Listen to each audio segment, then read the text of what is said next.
Channel पर जो भी वक्ता ने कहा वो उसकी अपनी राय है, जिसकी पुष्टि नेशन न्यूज इंडिया नहीं करता। धन्यवाद। बुजुर्गों, माताओं, बहनों, भाइयों, सोशल मीडिया के बंधुओं, आप सबका मैं हार्दिक स्वागत करती हूँ। आप सबको नमो बुद्धाय सादर जय भीम करती हूँ। साथियों, मैं बहुत आभार व्यक्त करती हूँ पैगाम के संगठन के लोगों का, जो बाबा साहब डॉक्टर भीमराव अंबेडकर जी के परिनिर्वाण दिवस 6 दिसंबर और 7 दिसंबर का आपने आयोजन रखा। भारत के तमाम सामाजिक संगठन, राजनीतिक संगठन के लोगों को मंच पर बुलाकर एकत्रित कर 2024 में दिशा परिवर्तन, सामाजिक परिवर्तन, राजनीतिक परिवर्तन के लिए जो आप ये कार्यक्रम कर रहे हैं, इसके लिए मैं अपनी तरफ से आए हुए सभी साथियों की तरफ से तहे दिल से मैं आप सबका, संगठन का मैं आभार व्यक्त करती हूँ। और मैं बताना चाहती हूँ साथियों कि बाबा साहब डॉक्टर भीमराव अंबेडकर जी जो भारत के संविधान में बहुजन समाज के लिए जो हक अधिकार हमको दिए हैं, आरक्षण की व्यवस्था दिए हैं, ये बीजेपी आरएसएस की सरकार बहुत साजिश के साथ हमारे अधिकार को खत्म कर रही है। मैं कल 6 दिसंबर को बाबा साहब डॉक्टर भीमराव अंबेडकर जी के परिनिर्वाण दिवस पर श्रद्धांजलि करने के लिए मैं लोकसभा में गई थी। वहां भी बहुत बड़ी साजिश हुई है। बाबा साहब लोकसभा की तरफ उंगली उठा करके बहुजन समाज के लोगों से अपील कर रहे हैं, आगाह कर रहे हैं, क्या है भारत के बहुजन साथियों, जिस दिन दिल्ली के कुर्सी पर आप कब्जा कर लेंगे उस दिन भारत का संविधान लागू हो जाएगा, और जिस दिन भारत का संविधान लागू हो जाएगा उस दिन देश में सामाजिक, आर्थिक, राजनीति में सबको बराबरी का हक मिल जाएगा।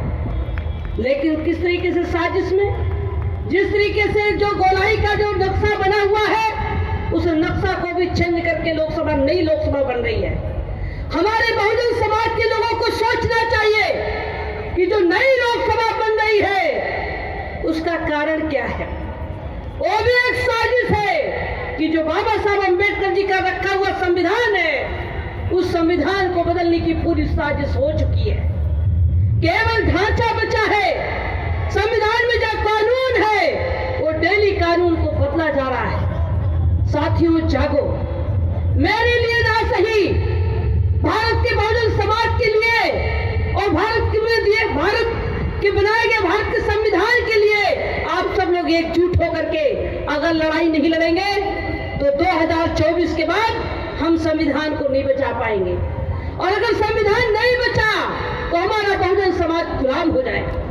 इस गुलामी से बचाने के लिए मैं सम्मानित मंच को सैल्यूट करती हूँ और मैं कहना चाहती हूँ कि अपना ईगो खत्म करें, अपना ईगो खत्म करें और सारे बहुजन समाज के लोग 2 दिन 4 दिन का दिल्ली में बैठक हो, गोपनीय बैठक हो, और उस बैठक में निर्णायक भूमिका में 2024 में बीजेपी को सत्ता से पार करने के लिए पूरी रणनीति तैयार करके और 2024 के लिए मैदान में कूच करें।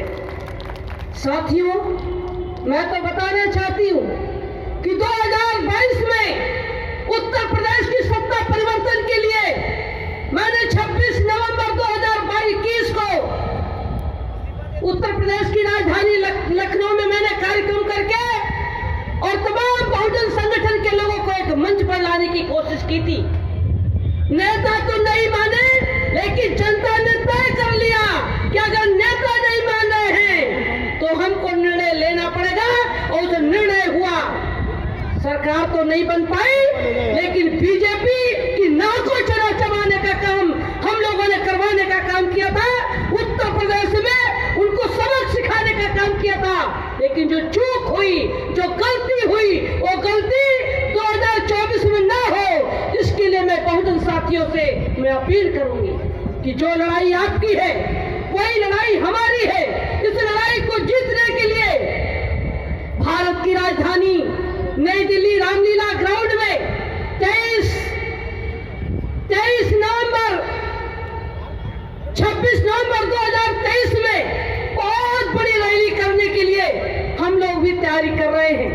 पूरे दिल्ली को हम लोग, पूरे भारत के बहुजन समाज के लोगों को इकट्ठा करके और 26 नवंबर संविधान दिवस पर बहुजन महापंचायत के रूप में, बहुजन महासंघ के रूप में हम लोग कार्यक्रम करेंगे और वहीं से भारत के सभी बहुजन समाज के साथियों से अपील करके और यहीं से बिगुल फूंका जाएगा।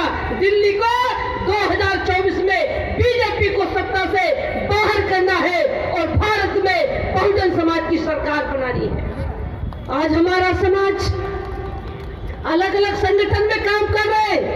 लोग कह रहे हैं कि अलग अलग संगठन का काम कर रहे हैं। मैं तो कहना चाहती हूँ कि भारत बहुत बड़ा भारत है। अकेला आदमी पूरे भारत के कोने कोने में नहीं पहुंच सकता। बाबा साहब डॉक्टर भीमराव अंबेडकर जी की विचारधारा, महात्मा फूले जी की विचारधारा, बहुजन महापुरुषों की विचारधारा को लेकर के लोग संगठन बना करके गांव स्तर तक, देश स्तर पर, प्रदेश स्तर पर चलाने का काम कर रहे हैं, समाज को जगाने का काम कर रहे हैं। समाज जग चुका। लोग कहते हैं आरएसएस के पास संगठन है, लोग कहते हैं बीजेपी के पास संगठन है। मैं कहती हूँ कि भारत के बहुजन समाज के पास करोड़ों करोड़ों का संगठन तैयार खड़ा है। जिस दिन भारत का बहुजन एक मंच पर आएगा, उस दिन बीजेपी आरएसएस के लोग सत्ता छोड़कर बहुत दूर भाग जाएंगे। इनका अता पता नहीं चलेगा। इसकी तैयारी भी हम लोग कर रहे हैं। इसकी तैयारी बहुजन समाज के लोग कर रहे हैं। लगातार कार्यक्रम हो रहे हैं, पूरे देश में कार्यक्रम हो रहे हैं। हम दलित, पिछड़ा, ओबीसी, माइनॉरिटी, एसटी समाज के लोग एक मंच पर आ रहे हैं। आयोजन हो रहा है, कार्यक्रम हो रहा है। मैं बहुत शुक्रगुजार हूँ भैया शंभू सिंह जी का, मैं भैया रतन लाल जी का, भैया लक्ष्मण यादव जी का, और हमारे मंच पर बहुत सीनियर लोग बैठे हुए हैं, जज बैठे हुए हैं। मंच पर हमारे वर्तमान में सांसद 2-2 बार के निर्दलीय सांसद जीत करके आए हैं। ये हम लोग तय कर चुके हैं कि अब हमें भारत की जनता के बीच में जो कार्यक्रम हम यहाँ कर रहे हैं, यहाँ से कार्यक्रम करने के बाद पूरे भारत के लोगों से अपील की जाए कि गांव के लोगों को तैयार किया जाए।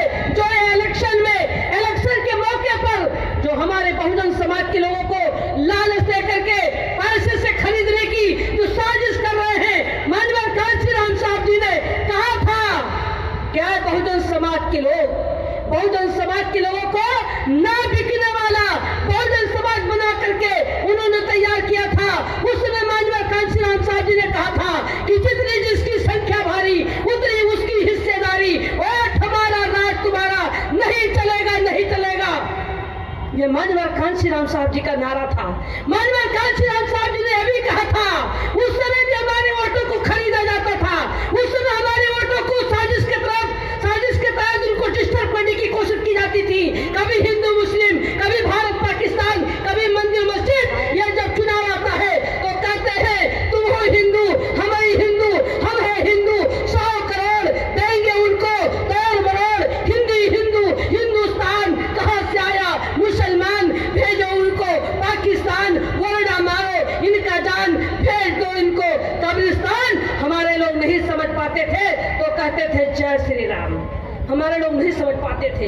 लेकिन मैं अब आप लोगों से बताना चाहती हूँ क्या बहुजन समाज का वो नारा बदल गया है।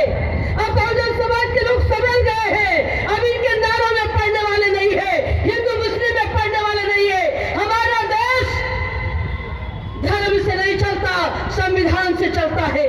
हमको धर्म नहीं चाहिए, हमको आजादी चाहिए, हमको नौकरी चाहिए, हमको रोजगार चाहिए, हमको बराबर का हक चाहिए, हमको सम्मान चाहिए, हमें संविधान चाहिए, हमें सुरक्षा चाहिए, हमें न्याय चाहिए। अब इनके बहकाने में ये बहुजन समाज के लोग आने वाले नहीं है। अगर ये नोट देते हैं तो नोट ले लो, लेकिन वोट न दो। इनको सबक सिखा दो। ये बहुजन समाज बिकाऊ नहीं है, चाहे वो मीडिया के, सोशल मीडिया के भाई हो, और चाहे वो राजनीतिक संगठन के लोग हो, और चाहे वो जनता हो।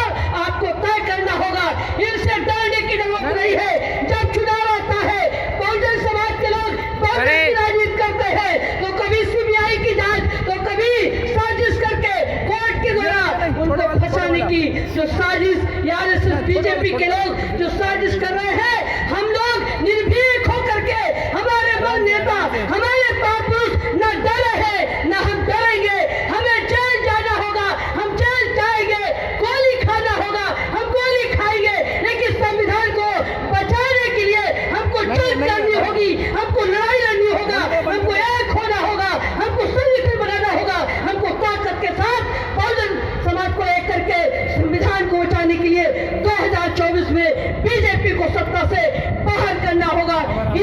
के साथ आपने मुझे बोलने का समय दिया, इसके लिए बहुत बहुत साधुवाद। मैं एक शेर के माध्यम से मैं अपनी वाणी को विराम देना चाहती हूँ कि वक्त कहता है कि थोड़ा बदल जाइए, वक्त कहता है कि थोड़ा।